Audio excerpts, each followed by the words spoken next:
سکتی ہوں۔ یہ تعلیمی مقاصد کے لیے ایک خلاصہ ہے، کتاب کا لفظ بلفظ ترجمہ نہیں۔ چونکہ یہ اے آئی سے تیار کردہ آڈیو ہے، آپ کو چھوٹی گرامر یا تلفظ کی غلطیاں نظر آ سکتی ہیں، اور بعض اوقات جنس تقریر کا مسئلہ بھی ہو سکتا ہے، یعنی مذکر الفاظ مؤنث شکل میں پڑھے جا سکتے ہیں۔ آج ہم ایک بہت دلچسپ موضوع کی گہرائی میں اتر رہے ہیں۔ ہم ایک بڑے سوال کا جواب ڈھونڈنے کی کوشش کریں گے کہ تاریخ میں جب ہر طرف بادشاہت تھی، قبائلی نظام تھا، تو اسلام نے حکومت کا ایسا کون سا تصور پیش کیا جو اسے باقی سب سے بالکل مختلف بناتا تھا؟ جی، اور اس سوال کا جواب تلاش کرنے کے لیے ہمارے پاس جو نوٹس ہیں وہ مولانا مودودی کی مشہور کتاب خلافت و ملوکیت پر مبنی ہے۔ صحیح۔ اور ان نوٹس میں وہ 9 بنیادی اصول چھپے ہیں جو اس نظام کی روح کو بیان کرتے ہیں۔ تو چلیں ان اصولوں کی گہرائی میں اترتے ہیں اور دیکھتے ہیں کہ ان میں آخر ایسی کیا خاص بات تھی۔ تو سب سے پہلے بنیاد پر بات کرتے ہیں۔ کسی بھی نظام حکومت کا پہلا سوال یہی ہوتا ہے کہ حاکمیت کس کی ہوگی، مطلب سوورنٹی۔ قانون کون بنائے گا اور آخری اتھارٹی کون ہے؟ بالکل، اور یہیں پر پہلا اور سب سے بنیادی اصول سامنے آتا ہے۔ حاکمیت صرف اور صرف اللہ تعالیٰ کی ہے۔ اچھا۔ اس کا عملی مطلب یہ ہے کہ انسان حاکم نہیں ہے، بلکہ زمین پر اللہ کا خلیفہ یا نائب ہے۔ اسے اپنے بنائے ہوئے قوانین کے تحت نہیں، بلکہ خدا کے دیے ہوئے قانون کے دائرے میں رہ کر حکومت چلانی ہے۔ اور اس قانون کا سرچشمہ قرآن اور نبی کریم صلی اللہ علیہ وسلم کی سنت ہے۔ جی، یہ صرف ایک نظریاتی بات تو نہیں لگتی، کیا اس کی کوئی ٹھوس قانونی بنیاد بھی فراہم کی گئی تھی؟ یقیناً، یہ صرف ایک فلسفیانہ تصور نہیں تھا۔ اس کی بنیاد قرآن کی واضح آیات پر رکھی گئی ہیں، جیسے سورۃ النساء کی وہ آیات جو امانتیں اہل لوگوں کو سونپنے اور انصاف کے ساتھ فیصلہ کرنے کا حکم دیتی ہیں۔ جی۔ یا پھر سورۃ المائدہ کی آیت کہ جو اللہ کے نازل کردہ قانون کے مطابق فیصلہ نہ کرے وہی لوگ ظالم ہیں۔ صحیح۔ اور پھر نبی کریم صلی اللہ علیہ وسلم کی وہ مشہور حدیث کہ میں نے تمہارے درمیان 2 چیزیں چھوڑی ہیں، اللہ کی کتاب اور اس کے رسول کی سنت۔ تو یہ حوالے اس تصور کو ایک ٹھوس آئینی اور قانونی شکل دیتے ہیں۔ یعنی یہ اصول دراصل انسانی حاکمیت کی نفی کرتا ہے۔ بالکل، چاہے وہ بادشاہ کی شکل میں ہو، کسی طبقے کی، یا حتیٰ کہ عوام کی اکثریت کی شکل میں ہی کیوں نہ ہو۔ یہ بہت دلچسپ نکتہ ہے۔ یعنی اگر قانون کا سرچشمہ الہی ہے تو پھر اس کا اطلاق بھی سب پر یکساں ہونا چاہیے۔ آپ نے بالکل صحیح پکڑا۔ اس کا مطلب تو یہ ہوا کہ کوئی بھی شخص، چاہے وہ ریاست کا سربراہی کیوں نہ ہو، وہ قانون سے بالاتر نہیں ہو سکتا۔ جی ہاں، یہیں سے دوسرا اصول نکلتا ہے، قانون کی بالادستی اور سب کے لیے انصاف۔ Role of law. جی، آج کے دور کے رول آف لا کا ایک بہت ابتدائی اور طاقتور تصور۔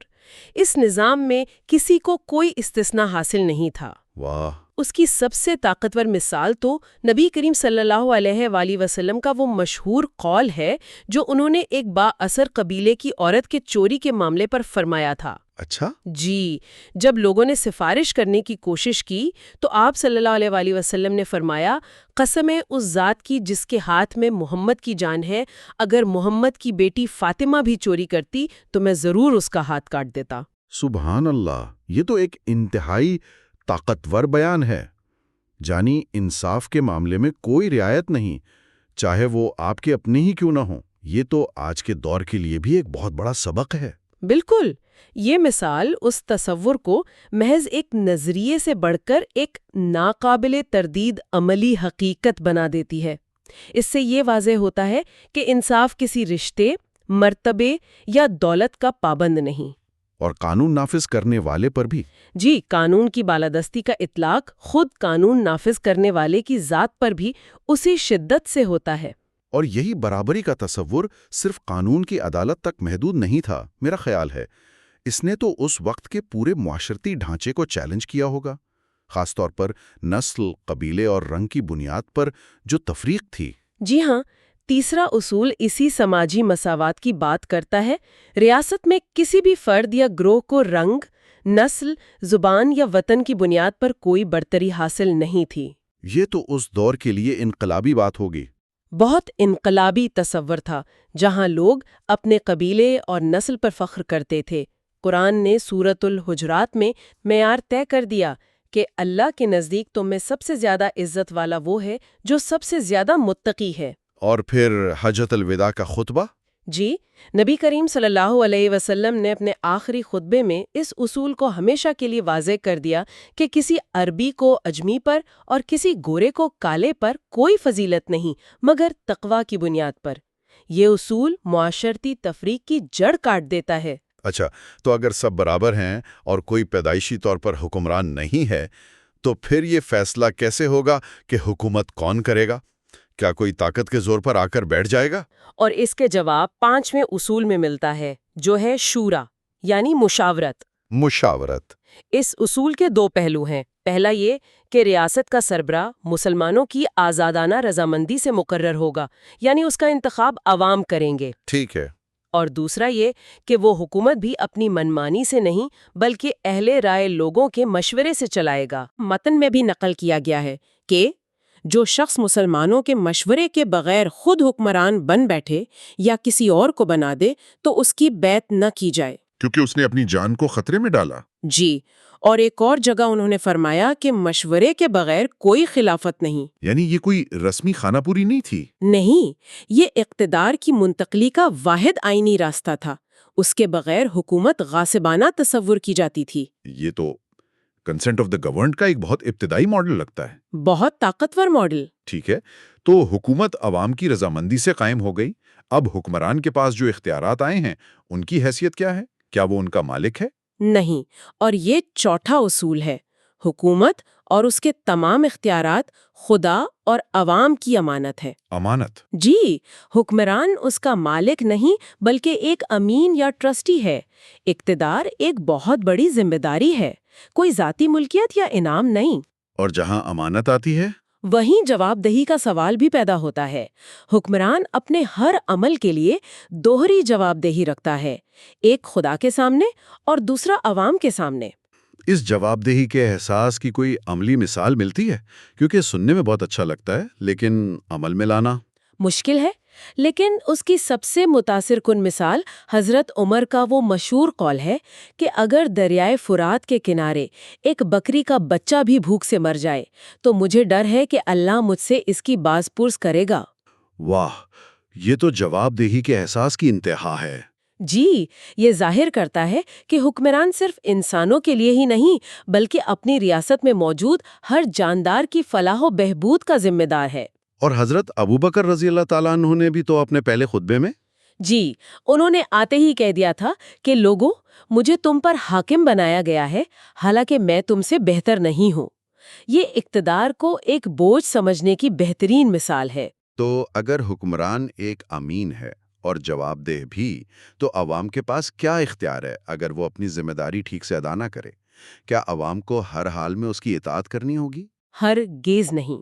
یہ چھٹا اصول ہے جو حکمران کی طاقت پر سب سے بڑی اور واضح حد لگاتا ہے۔ اچھا، اطاعت صرف معروف یعنی نیکی اور قانون کے دائرے میں واجب ہے۔ اگر حکمران اللہ کے قانون سے ہٹ کر کوئی حکم دے تو اس کی اطاعت لازم نہیں رہتی؟ بالکل، اللہ کی نافرمانی میں کسی مخلوق کی اطاعت جائز نہیں۔ یہ تو عوام کو ایک طرح کا رائٹ ٹو ڈسینٹ یا اختلاف کا حق دیتا ہے۔ جی، یہ ایک آئینی چیک اینڈ بیلنس کا نظام ہے۔ اس کی بہترین عملی مثال حضرت ابوبکر کا خلیفہ بننے کے بعد پہلا خطبہ ہے، جس میں انہوں نے فرمایا میری اطاعت کرو جب تک میں اللہ اور اس کے رسول کی اطاعت کروں، اور جب میں ان کی نافرمانی کروں تو میری کوئی اطاعت تم پر واجب نہیں۔ یہ تو کمال ہے۔ جی، یہ عوام کو یہ حق دیتا ہے کہ وہ حکمران کے غیر قانونی احکامات کو مسترد کر دیں اور اس پر کھلے عام تنقید کریں۔ یعنی عوام محض رعایا نہیں بلکہ ایک باشعور شہری ہیں۔ یہ سب بہت متاثر کن ہے، لیکن ایک اصول ہے جو شاید آج کے دور میں سب سے حیران کن لگتا ہے، وہ ہے اقتدار کی طلب کی ممانعت۔ آج کی سیاست تو اسی طلب، ہرس اور لابنگ کے گرد گھومتی ہے۔ یہ اصول کیا کہتا ہے؟ 7واں اصول یہی ہے کہ اسلام میں حکومتی منصب یا عہدے کی خود سے طلب کرنا یا اس کی ہرس کرنا منع ہے۔ منع ہے؟ جی، نبی کریم صلی اللہ علیہ وآلہ وسلم کا واضح ارشاد ہے کہ بخدا ہم اپنی حکومت کا منصب کسی ایسے شخص کو نہیں دیتے جو اس کا طالب ہو یا اس کا حریص ہو۔ اس کے پیچھے کیا فلسفہ ہے؟ فلسفہ یہ ہے کہ جو شخص اقتدار کا بھوکا ہو، اس بات کا قوی امکان ہے کہ وہ اسے عوام کی خدمت کے بجائے اپنے ذاتی مفاد، طاقت اور انا کی تسکین کے لیے استعمال کرے گا۔ صحیح۔ اصول یہ ہے کہ ذمہ داری اس کو دی جائے جو اس کے بوجھ کو سمجھتا ہو، نہ کہ اس کو جو اس کے پرکس اور پریویلیجز کا خواہش مند ہو۔ لیکن یہاں ایک عملی سوال پیدا ہوتا ہے، اگر سب سے قابل اور اہل شخص خود آگے نہ آئے تو کیا یہ نظام بہترین قیادت سے محروم نہیں ہو جائے گا؟ کیا اس کا مطلب یہ ہے کہ قیادت ہمیشہ ان لوگوں کو ملے گی جو اسے چاہتے ہی نہیں؟ یہ ایک بہت اہم نکتہ ہے۔ دیکھیں، اس اصول کا مطلب یہ نہیں کہ اہل افراد ذمہ داری قبول ہی نہ کریں، بلکہ اس کا مطلب یہ ہے کہ ایک صحت مند معاشرے اور شورا کا کام ہے کہ وہ ایسے قابل لوگوں کو پہچانے اور ان پر یہ ذمہ داری ڈالیں۔ اچھا، یعنی معاشرہ انہیں چنے۔ جی، طلب اور حرص سے ممانعت فرد کے لیے ہے، لیکن بہترین فرد کو تلاش کرنا معاشرے کی ذمہ داری ہے۔ اور حضرت یوسف علیہ السلام کی مثال، انہوں نے تو خود عہدہ طلب کیا تھا۔ جی، متن میں اس پر بھی بات کی گئی ہے۔ متن وضاحت کرتا ہے کہ وہ ایک بالکل استثنائی صورتحال تھی۔ یعنی وہ ایک عام اصول نہیں تھا؟ نہیں، وہ ایک غیر مسلم ملک میں تھے جہاں دین حق کو پھیلانے اور لوگوں کو قحط سے بچانے کا ایک نادر موقع تھا۔ اس لیے یہ عام اصول وہاں لاگو نہیں ہوتا۔ یہ ایک خاص مقصد کے تحت کیا گیا عمل تھا، ذاتی خواہش کے تحت نہیں۔ ٹھیک ہے، تو اب ہم نے یہ سمجھ لیا کہ حکومت کی بنیاد کیا ہے، وہ کیسے بنے گی اور اس کی حدود کیا ہیں، لیکن آخر اس ریاست کا مقصد کیا ہے؟ کیا صرف امن و امان قائم کرنا، ٹیکس وصول کرنا اور سرحدوں کی حفاظت کرنا؟ نہیں، 8واں اصول اس کے مقصد کو واضح کرتا ہے، جو اس سے کہیں زیادہ بلند ہے۔ وہ کیا ہے؟ اس ریاست کا اولین فریضہ اسلامی نظام زندگی کو قائم کرنا، بھلائیوں کو فروغ دینا اور برائیوں کو مٹانا ہے۔ یہ ایک اخلاقی یا آئیڈیولوجیکل سٹیٹ کا تصور ہے۔ یعنی ریاست کا ایک اخلاقی مقصد بھی ہے؟ جی، قرآن کے مطابق امت مسلمہ کا مقصد ہی یہی ہے کہ وہ نیکی کا حکم دے اور برائی سے روکے، لہٰذا ریاست اس اجتماعی مقصد کو حاصل کرنے کا ایک ادارہ ہے۔ جیسا کہ قرآن کی سورۃ الحج میں کہا گیا ہے کہ یہ وہ لوگ ہیں جنہیں اگر ہم زمین میں اقتدار دیں تو وہ نماز قائم کریں گے، زکوٰۃ کا نظام چلائیں گے، نیکی کا حکم دیں گے اور برائی سے روکیں گے۔ یعنی ریاست کے مقاصد واضح طور پر بیان کر دیے گئے ہیں۔ بالکل۔ تو اس کا مطلب یہ ہوا کہ صرف حکمران ہی نہیں بلکہ پورے معاشرے پر یہ ذمہ داری عائد ہوتی ہے کہ وہ اس اخلاقی مقصد کو حاصل کرنے میں اپنا کردار ادا کرے۔ اب بالکل آخری اور 9ویں اصول پر پہنچ گئے ہیں۔ اچھا، یہ اصول اس پورے نظام کی حفاظت کا ضامن ہے۔ اسے امر بالمعروف و نہی عن المنکر کہتے ہیں۔ یعنی نیکی کا حکم دینا اور برائی سے روکنا۔ جی، یہ معاشرے کے ہر فرد کا حق بھی ہے اور فرض بھی کہ وہ حق بات کہے، بھلائی کی حمایت کرے اور جہاں بھی غلط کام دیکھے اسے اپنی استطاعت کے مطابق روکنے کی کوشش کرے۔ یہ تو عوام کو بہت بااختیار بناتا ہے۔ جی، اور حکومت پر ایک مستقل عوامی احتساب قائم رکھتا ہے۔ اس کی بھی کوئی ٹھوس مثال موجود ہے؟ جی، اس سلسلے میں 2 بہت مشہور احادیث ہیں۔ ایک یہ کہ تم میں سے جو کوئی برائی دیکھے تو اسے اپنے ہاتھ سے روکے، اگر اس کی طاقت نہ ہو تو زبان سے، اور اگر اس کی بھی طاقت نہ ہو تو دل سے برا جانے، اور یہ ایمان کا کمزور ترین درجہ ہے۔ صحیح۔ اور دوسری، جو سیاسی احتساب کے حوالے سے بہت اہم ہے، وہ یہ کہ ظالم حکمران کے سامنے کلمہ حق کہنا افضل ترین جہاد ہے۔ افضل ترین جہاد۔ جی، یہ اصول ایک فعال اور باشعور شہری کا تصور پیش کرتا ہے جو محض ایک رعایا نہیں بلکہ نظام کی اصلاح اور حفاظت میں ایک کلیدی کردار ادا کرتا ہے۔ تو اگر ہم ان تمام نکات کو جوڑ کر دیکھیں تو ہمارے سامنے ایک مکمل تصویر بنتی ہے۔ ہم نے 9 اصول دیکھے: اللہ کی حاکمیت، سب کے لیے یکساں انصاف، مکمل سماجی مساوات، حکومت بطور امانت اور اس کی کڑی جواب دہی۔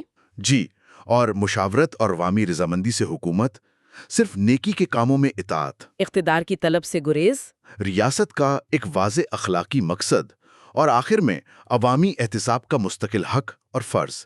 یہ سب مل کر ایک ایسی ریاست کا تصور پیش کرتے ہیں جس کی بنیاد قانون کی حکمرانی، اخلاقی جواب دہی اور عوامی شرکت پر ہے، نہ کہ کسی فرد واحد کی مطلق بادشاہت پر۔ بالکل۔ یہ اصول ایک واضح نظریاتی خاکہ پیش کرتے ہیں کہ حکومت کیسی ہونی چاہیے، لیکن یہاں ایک گہرا سوال پیدا ہوتا ہے جسے سامعین خود سوچ سکتے ہیں۔ وہ کیا؟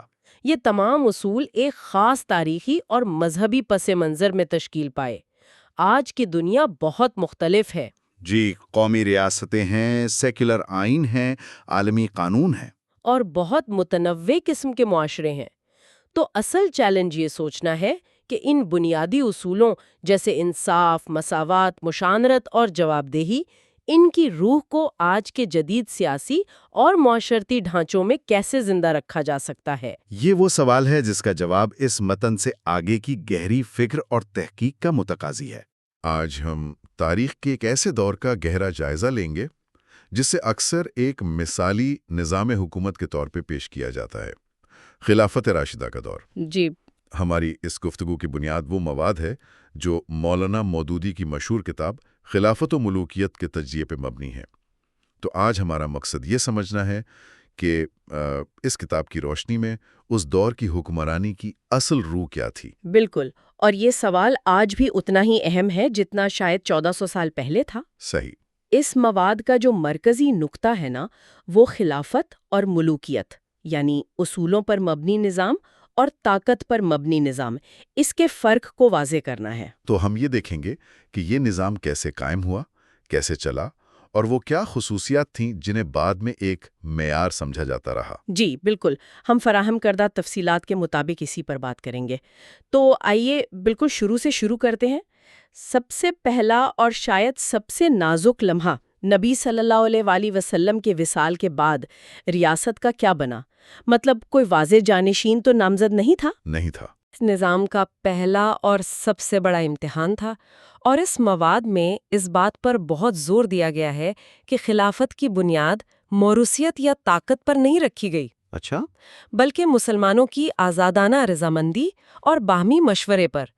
یہ ایک انتخابی منصب تھا، کوئی شاہی تاج نہیں تھا جو باپ سے بیٹے کو مل جائے۔ لیکن حضرت ابو بکر کا انتخاب تو کافی ہنگامی حالات میں ہوا تھا، سقیفہ بنی ساعدہ میں۔ جی بالکل۔ کچھ لوگ کہتے ہیں کہ یہ ایک اچانک لیا گیا فیصلہ تھا۔ تو کیا اس سے ایک ایسی مثال قائم نہیں ہو سکتی تھی جو آگے چل کر مسائل پیدا کرتی؟ آپ کا نقطہ بہت اہم ہے، اور یہ اس وقت بھی زیر بحث آیا تھا۔ مواد کے مطابق سقیفہ کے حالات واقعی غیر معمولی تھے۔ ایک سیاسی خلا پیدا ہو چکا تھا، اور اگر فوری فیصلہ نہ کیا جاتا تو شاید انصار اور مہاجرین میں کوئی بڑا اختلاف کھڑا ہو جاتا۔ صحیح۔ اس لیے حضرت عمر رضی اللہ تعالی عنہ نے حضرت ابو بکر رضی اللہ تعالی عنہ کا نام تجویز کیا، اور وہاں موجود تمام بااثر افراد نے کسی دباؤ کے بغیر ان کی بیعت کی۔ لیکن دلچسپ بات یہ ہے کہ بعد میں خود حضرت عمر رضی اللہ تعالی عنہ نے اس طریقے پر تنقید کی۔ اچھا، انہوں نے خود اپنے کیے ہوئے کام پر تنقید کی۔ یہ تو بہت غیر معمولی بات ہے۔ جی ہاں، اور یہی تو اس نظام کی روح کو ظاہر کرتا ہے۔ حضرت عمر رضی اللہ تعالیٰ عنہ نے اپنے دور خلافت میں ایک خطبے میں صاف صاف فرمایا کہ ابو بکر رضی اللہ تعالیٰ عنہ کی بیعت ایک ہنگامی صورتحال کی وجہ سے تھی۔ یعنی ایک ایکسیپشن تھی۔ بالکل، اور اسے آئندہ کے لیے مثال ہرگز نہ بنایا جائے۔ انہوں نے ایک بہت سخت اصول وضع کیا، اور مواد میں ان کا قول نقل کیا گیا ہے۔ وہ کیا تھا؟ اب اگر کوئی شخص مسلمانوں کے مشورے کے بغیر کسی کے ہاتھ پر بیعت کرے گا تو نہ صرف اس کی بیعت نہیں مانی جائے گی، بلکہ وہ اور جس کے ہاتھ پر بیعت کی جائے گی دونوں اپنے آپ کو قتل کے لیے پیش کریں گے۔ یعنی انہوں نے خود اس عمل کے نقص کو تسلیم کرتے ہوئے مستقبل کے لیے مشاورت کے اصول کو ناقابل واپسی طور پر قائم کر دیا۔ یہ تو خود احتسابی کی ایک بڑی مثال ہے نا؟ جی، تو پھر حضرت عمر رضی اللہ تعالیٰ عنہ نے اپنے انتخاب کے وقت اس اصول کو کیسے یقینی بنایا؟ دیکھیں، حضرت ابو بکر رضی اللہ تعالی عنہ نے اپنی وفات سے پہلے حضرت عمر رضی اللہ تعالی عنہ کو نامزد کرنے کا ارادہ ظاہر کیا، لیکن صرف اپنی وصیت پر اکتفا نہیں کیا۔ اچھا۔ جو تفصیلات ہمیں فراہم کی گئی ہیں ان سے یہ ظاہر ہوتا ہے کہ انہوں نے مسجد نبوی میں اکابر صحابہ کو جمع کیا اور ان سے باقاعدہ مشورہ کیا۔ جب سب نے اتفاق کیا تب انہوں نے عوام سے بھی اس کی توثیق کروائی، یعنی نامزدگی کے ساتھ عوامی رضامندی کو بھی لازمی قرار دیا گیا۔ اور حضرت عثمان کے انتخاب کا طریقہ تو اور بھی منفرد تھا۔ بالکل، حضرت عمر رضی اللہ تعالی عنہ نے تو اس معاملے کو ایک ادارہ جاتی شکل دے دی۔ انہوں نے 6 افراد پر مشتمل ایک انتخابی کمیٹی بنائی، ایک الیکٹورل کالج کی طرح۔ کچھ ایسا ہی سمجھ لیں، اور انہیں آپس میں سے کسی ایک کو خلیفہ منتخب کرنے کا حکم دیا۔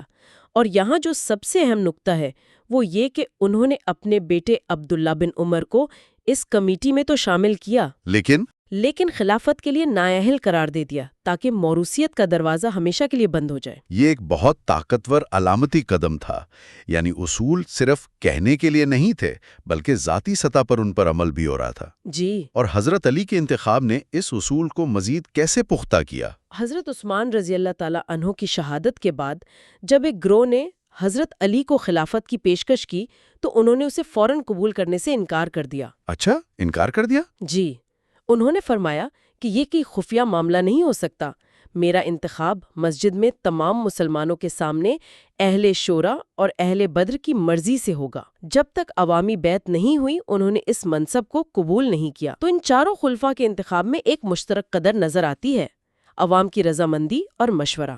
بالکل۔ تو اس حصے کا خلاصہ یہ ہوا کہ خلافت اور بادشاہت میں بنیادی فرق تلوار اور مشاورت کا ہے۔ جیسا کہ مواد میں حضرت ابو موسیٰ اشعری رضی اللہ عنہ کا قول ہے کہ خلافت مشورے سے قائم ہوتی ہے اور بادشاہت تلوار کی زور پر۔ یہی اس مواد کا مرکزی مقدمہ ہے۔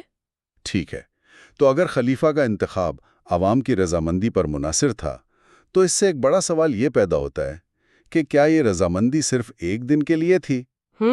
انتخاب کے بعد وہ حکمران عوام کو جواب دہ کیسے رہتے تھے؟ کیا مشاورت کا کوئی باقاعدہ نظام تھا؟ یہ بہت اہم سوال ہے۔ انتخاب تو محض آغاز تھا، اصل امتحان حکومت چلانے کا طریقہ تھا، اور یہاں شورا یعنی مشاورت کا ادارہ نظام کی روح بن کر سامنے آتا ہے۔ یعنی ایڈوائزری کونسل؟ جی، خلفاء کوئی بھی اہم فیصلہ، چاہے وہ جنگ سے متعلق ہو، گورنروں کی تقرری ہو یا کوئی نیا قانون بنانا ہو، اکیلے نہیں کرتے تھے۔ حضرت ابو بکر رضی اللہ تعالیٰ کا طریقہ کار واضح تھا، پہلے قرآن پھر سنت، اور اگر ان دونوں میں رہنمائی نہ ملے تو قوم کے بہترین دماغوں کو جمع کر کے ان سے مشورہ کرنا۔ لیکن کیا یہ مشاورت صرف ایک رسمی کارروائی تھی؟ مطلب کیا کوئی خلیفہ عمر رضی اللہ تعالیٰ جیسے با اثر اور سخت مزاج شخص سے اختلاف کرنے کی جرت کر سکتا تھا؟ یہاں مصنف کا نقطہ یہ ہے کہ یہ مشاورت حقیقی تھی۔ حضرت عمر رضی اللہ تعالیٰ نے خود اس ماحول کو پروان چڑھایا۔ کیسے؟ انہوں نے اپنی مشاورتی مجلس سے جو کہا وہ حکمرانی کی تاریخ میں سنہرے حروف سے لکھے جانے کے قابل ہے۔ انہوں نے فرمایا، میں نے آپ لوگوں کو اس لیے تکلیف دی ہے کہ آپ میرے ساتھ اس امانت کا بوجھ اٹھانے میں شریک ہوں۔ میں آپ ہی میں سے ایک فرد ہوں، آپ میں سے جس کا جی چاہے مجھ سے اختلاف کرے اور جس کا جی چاہے اتفاق کرے، میں یہ نہیں چاہتا کہ آپ میری خواہش کی پیروی کریں۔ یعنی انہیں ہاں میں ہاں ملانے والے نہیں بلکہ دیانتدار مشیر چاہیے تھے۔ بالکل۔ یہ تو پالیسی سازی کی بات ہوئی۔ اقتدار کی دوسری بڑی آزمائش پیسہ ہوتی ہے۔ قومی خزانے یعنی بیت المال کے بارے میں کیا تصور تھا؟ کیا وہ خلیفہ کے ذاتی تصرف میں تھا؟ بالکل نہیں، اسے خدا اور عوام کی امانت سمجھا جاتا تھا، حکمران کی ذاتی جاگیر نہیں۔ اچھا۔ اور اس معاملے میں جو مثالیں اس مواد میں دی گئی ہیں وہ آج کے دور میں ناقابل یقین لگتی ہیں۔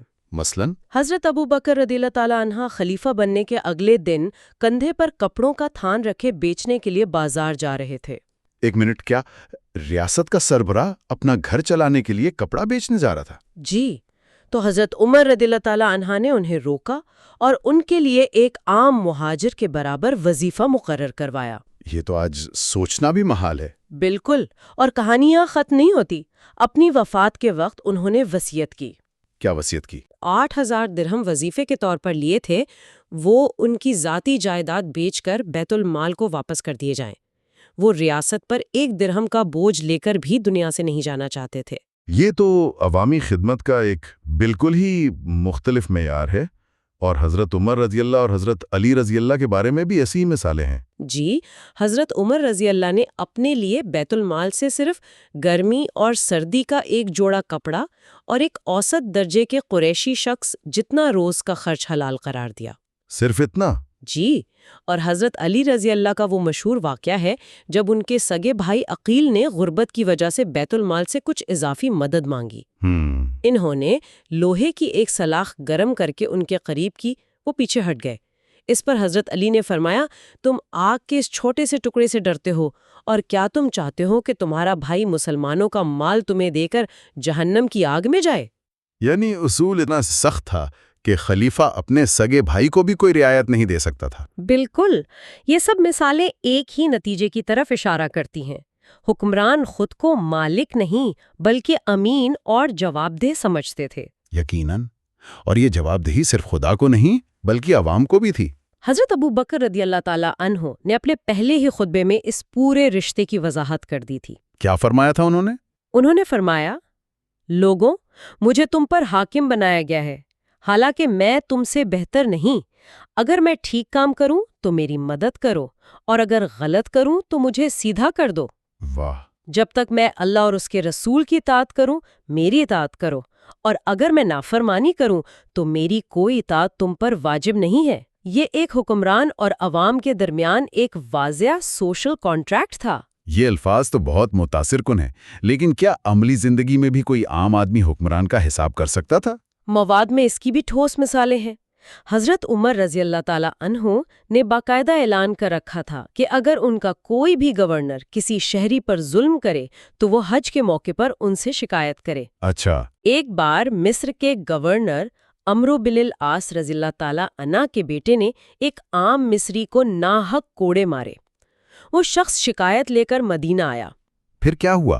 حضرت عمر رضی اللہ تعالیٰ عنہ نے گورنر اور ان کے بیٹے دونوں کو بلایا اور اس مصری شخص کے ہاتھ میں کوڑا دے کر کہا کہ اب تم اشراف کے بیٹے کو مارو، اور اس سے بھرے مجمع میں بدلہ دلوایا۔ ایک عام شہری کو سلطنت کے ایک طاقتور ترین گورنر سے بدلہ لینے کا حق دینا، یہ تو طاقت کے توازن کو بالکل الٹ دیتا ہے۔ جی، اس سے ایک اور سوال پیدا ہوتا ہے، کیا خلفاء خود قانون سے بالا تر تھے؟ بالکل نہیں، اور اس نظام کی سب سے بڑی خوبصورتی شاید یہی تھی، وہ خود کو قانون کے تابع سمجھتے تھے۔ کوئی مثال ہے اس کی؟ حضرت عمر رضی اللہ تعالیٰ عنہ کا ایک مشہور واقعہ ہے کہ ایک مقدمے میں وہ خود فریق بن کر قاضی زید بن ثابت رضی اللہ تعالیٰ عنہ کی عدالت میں پیش ہوئے۔ خلیفہ وقت عدالت میں؟ جی، قاضی نے جب احتراماً ان کے لیے جگہ چھوڑنی چاہی تو وہ سخت ناراض ہوئے اور کہا، یہی تمہارا پہلا ظلم ہے۔ پھر وہ اپنے مخالف فریق کے ساتھ عام شہریوں کی طرح بیٹھ گئے اور کہا، کوئی شخص اس وقت تک قاضی کے منصب کا اہل نہیں ہو سکتا جب تک اس کے نزدیک ایک عام آدمی اور عمر برابر نہ ہو جائیں۔ یہ بات حیران کن ہے کہ طاقت کے اس ڈھانچے میں ایک قاضی کی آزادی اتنی زیادہ تھی کہ وہ خلیفہ وقت کے ساتھ ایک عام مدعی جیسا سلوک کر سکے۔ اور حضرت علی کے دور کا واقعہ تو اس سے بھی آگے کا ہے۔ وہ کیا تھا؟ ان کی زرہ کہیں گم ہو گئی۔ کچھ عرصے بعد انہوں نے وہ زرہ کوفہ کے بازار میں ایک عیسائی شہری کے ہاتھ میں دیکھی۔ تو انہوں نے واپس لے لی ہوگی؟ نہیں، وہ چاہتے تو بطور خلیفہ اسے طاقت سے واپس لے سکتے تھے، لیکن وہ شہری کو لے کر قاضی شرعی کی عدالت میں گئے۔ قاضی نے ان سے ثبوت مانگا، اور ثبوت؟ وہ اپنے بیٹے حسن اور اپنے غلام کو بطور گواہ لائے، لیکن قاضی نے بیٹے کی گواہی باپ کے حق میں اور غلام کی گواہی آقا کے حق میں ناکافی قرار دے کر مقدمہ خلیفے کے خلاف خارج کر دیا۔ کیا مطلب ریاست کا سربراہ اپنے ہی مقرر کردہ قاضی سے ایک مقدمہ ہار گیا؟ جی، کیونکہ وہ قانون کے تقاضے پورے نہیں کر سکے۔ یہ تو قانون کی بالادستی کی انتہا ہے۔ ایسا نظام انصاف ہے جہاں خلیفہ بھی قانون کے سامنے بے بس ہے۔ لیکن ہر نظام کے کچھ کمزور پہلو ہوتے ہیں۔ اس دور کے عرب معاشرے کی ایک بڑی کمزوری قبائلی اور خاندانی عصبیت تھی۔ جی، یہ ایک بہت بڑا چیلنج تھا۔ اس نظام نے اس چیلنج سے کیسے نمٹا؟ اس کا مقابلہ بھی ذاتی مثال سے کیا گیا۔ حضرت ابو بکر اور حضرت عمر نے جان بوجھ کر اپنے قبیلے کے کسی شخص کو کوئی بڑا سرکاری عہدہ نہیں دیا۔ اچھا۔ حضرت عمر نے تو اس معاملے میں انتہا کر دی۔ ان کے بہنوئی قدامہ بن مظعون رضی اللہ عنہ، جو ایک بزرگ بدری صحابی تھے، بحرین کے گورنر تھے، ان پر شراب نوشی کا الزام لگا۔ تو پھر الزام ثابت ہونے پر حضرت عمر نے نہ صرف انہیں معزول کیا بلکہ سب کے سامنے ان پر شرعی حد بھی جاری کی۔ رشتہ داری اور صحابیت بھی قانون کی راہ میں رکاوٹ نہ بن سکی۔ یہیں سے مواد ایک بہت حساس موضوع کی طرف آتا ہے۔ اس میں حضرت عمر رضی اللہ تعالیٰ عنہ کی حضرت عثمان رضی اللہ تعالیٰ عنہ کے بارے میں ایک پیشگوئی کا ذکر ہے۔ اس کی حقیقت کیا ہے؟ جی، مصنف کا نقطہ یہ ہے کہ حضرت عمر رضی اللہ تعالیٰ عنہ نے انتخابی کمیٹی بناتے وقت اس خدشے کا اظہار کیا تھا کہ اگر خلافت حضرت عثمان رضی اللہ تعالیٰ عنہ کو ملی تو وہ اپنے قبیلے بنو امیہ سے محبت کی وجہ سے انہیں لوگوں کی گردنوں پر مسلط کر دیں گے، جس کے نتیجے میں بغاوت ہوگی اور وہ قتل کر دیے جائیں گے۔ یہ کوئی الہام یا غیب کا علم نہیں تھا، بلکہ مصنف کے مطابق یہ عرب معاشرے میں قبائلی عصبیت کی جڑوں اور شخصیات کا ایک گہرا سیاسی اور نفسیاتی تجزیہ تھا۔ تو کیا مواد کے مطابق ان کا خدشہ درست ثابت ہوا؟ مواد یہ بتاتا ہے کہ بدقسمتی سے حضرت عثمان کے دور میں بنو امیہ کے لوگوں کو بڑے پیمانے پر عہدے اور عطیات دیے گئے، جس سے دوسرے قبائل میں احساس محرومی پھیلا اور بالآخر وہی المناک واقعہ پیش آیا۔ جی، البتہ مواد میں حضرت عثمان رضی اللہ تعالیٰ عنہ کا موقف بھی واضح کیا گیا ہے کہ وہ اسے صلہ رحمی یعنی رشتہ داروں کے ساتھ حسن سلوک سمجھتے تھے۔ یہ ایک پیچیدہ صورتحال تھی جس کے دونوں پہلو مواد میں بیان کیے گئے ہیں۔ یہ سب اصول ایک ایسے نظام کی تصویر پیش کرتے ہیں جس میں احتساب اور قانون کی حکمرانی کی گہری جڑیں تھیں۔ مواد میں اس دور کی آخری خصوصیت جمہوری روح بتائی گئی ہے۔ اس کا عملی مطلب کیا تھا؟ اس کا مطلب تھا تنقید اور اظہار رائے کی وہ آزادی جس کا آج بھی بہت سے معاشرے صرف خواب دیکھ سکتے ہیں۔ خلفاء عوام کی دسترس میں تھے، ان کے دروازوں پر کوئی دربان نہیں ہوتا تھا۔ وہ عام لوگوں میں گھل مل جاتے تھے؟ جی، وہ بازاروں میں عام لوگوں کی طرح گھومتے پھرتے تھے، کوئی بھی کہیں بھی انہیں روک کر سوال کر سکتا تھا۔ اس کی سب سے مشہور مثال تو وہ ہے جب ایک خاتون نے حضرت عمر کو بھرے مجمع میں ٹوک دیا تھا۔ جی، جب حضرت عمر رضی اللہ نے خطبے میں مہر کی رقم پر حد مقرر کرنے کی تجویز دی تو ایک بوڑھی عورت کھڑی ہوئی اور کہا، عمر، تمہیں یہ حق کس نے دیا؟ جبکہ قرآن کہتا ہے کہ اگر تم نے بیویوں کو ڈھیروں مال بھی دے رکھا ہو تو واپس نہ لو۔ یہ سن کر حضرت عمر کا کیا رد عمل تھا؟ انہوں نے برسر ممبر اپنی غلطی تسلیم کی اور فوراً اپنی تجویز واپس لے لی اور کہا، عمر نے غلطی کی اور ایک عورت نے صحیح بات کہی۔ ایک سربراہ مملکت کا عوامی طور پر اپنی غلطی مان لینا، یہ تو کردار کی غیر معمولی مضبوطی کا ثبوت ہے۔ بالکل، یہ ایک عام اصول تھا۔ ایک اور مثال ہے؟ ایک اور واقعہ ہے کہ حضرت عمر رضی اللہ جمعہ کا خطبہ دینے کھڑے ہوئے تو ان کے جسم پر 2 چادروں سے بنا کرتا تھا۔ حضرت سلمان فارسی رضی اللہ نے وہیں کھڑے ہو کر کہا، ہم تمہارا خطبہ نہیں سنیں گے جب تک یہ نہ بتاؤ کہ بیت المال سے سب کو ایک چادر ملی ہے تو تم نے 2 چادریں کیسے لے لیں؟ پھر کیا ہوا؟ مجمع میں تو خاموشی چھا گئی ہوگی۔ جی، حضرت عمر رضی اللہ تعالیٰ نے غصہ کرنے کے بجائے اپنے بیٹے کو گواہی کے لیے بلایا۔ ان کے بیٹے نے بتایا کہ میں نے اپنے حصے کی چادر بھی اپنے والد کو دے دی کیونکہ ان کا قد لمبا تھا اور ایک چادر میں ان کا کرتا نہیں بن سکتا تھا۔ یہ وضاحت سن کر سلمان فارسی رضی اللہ تعالیٰ نے کہا، اب کہو، ہم سنیں گے اور اطاعت کریں گے۔ یہ تو واقعی حیران کن ہے، لیکن اگر کوئی تنقید سے آگے بڑھ کر گالی گلوچ یا سخت زبان استعمال کرے تو کیا ہوتا تھا؟ بغاوت کی حد کہاں سے شروع ہوتی تھی؟ اس کی بہترین مثال حضرت علی کے دور میں ملتی ہے۔ خوارج کا گروہ ان سے الگ ہو گیا اور وہ انہیں کھلے عام نہ صرف کافر کہتے تھے بلکہ سرے عام گالیاں دیتے اور قتل کی دھمکیاں بھی دیتے تھے۔ تو پھر ان کے خلاف کارروائی کی گئی؟ نہیں، حضرت علی کا موقف یہ تھا کہ جب تک تم لوگ خود تلوار اٹھا کر امن و امان خراب نہیں کرو گے، ہم تم پر ہاتھ نہیں اٹھائیں گے۔ تمہیں مسجدوں میں آنے سے نہیں روکا جائے گا اور بیت المال سے تمہارا وظیفہ بھی بند نہیں کیا جائے گا۔ یہ تو برداشت اور اظہار رائے کی آزادی کی شاید تاریخ کی سب سے بلند مثال ہے۔ یقیناً۔ تو آج کی اس گفتگو کا خلاصہ یہ ہے کہ خلافت راشدہ اس فراہم کردہ مواد کے مطابق محض ایک حکومت نہیں تھی بلکہ اصولوں کا ایک مجموعہ تھا۔ انتخابی قیادت، ہر سطح پر مشاورت، حکمرانوں کی کڑی مالی اور عوامی جواب دہی، قانون کی مکمل بالادستی جس کے سامنے خلیفہ بھی برابر تھا، اور تنقید اور اختلاف رائے کی بے مثال آزادی۔ بالکل، یہ مواد خلافت یعنی اصول، قانون اور عوام کی رضامندی پر مبنی نظام اور بادشاہت یعنی طاقت، وراثت اور شخصی خواہشات پر مبنی نظام کے درمیان ایک واضح لکیر کھینچتا ہے۔ اور یہ دکھاتا ہے کہ تاریخ میں حکمرانی کا ایک ایسا ماڈل بھی موجود رہا ہے جہاں حکمران عوام کا خادم، قانون کا پابند اور بیت المال کا امین تھا۔ جی، یہی اس مواد کا نچوڑ ہے۔ اس ساری گفتگو سے ایک اہم سوال غور و فکر کے لیے پیدا ہوتا ہے، جو ہمارے سننے والوں کے لیے ہے۔ کسی بھی نظام حکومت میں، چاہے وہ قدیم ہو یا جدید، وہ کون سی چھوٹی چھوٹی علامات ہوتی ہیں جو اس بات کی نشاندہی کرتی ہیں کہ نظام اصولی قیادت سے شخصی حکمرانی کی طرف منتقل ہو رہا ہے؟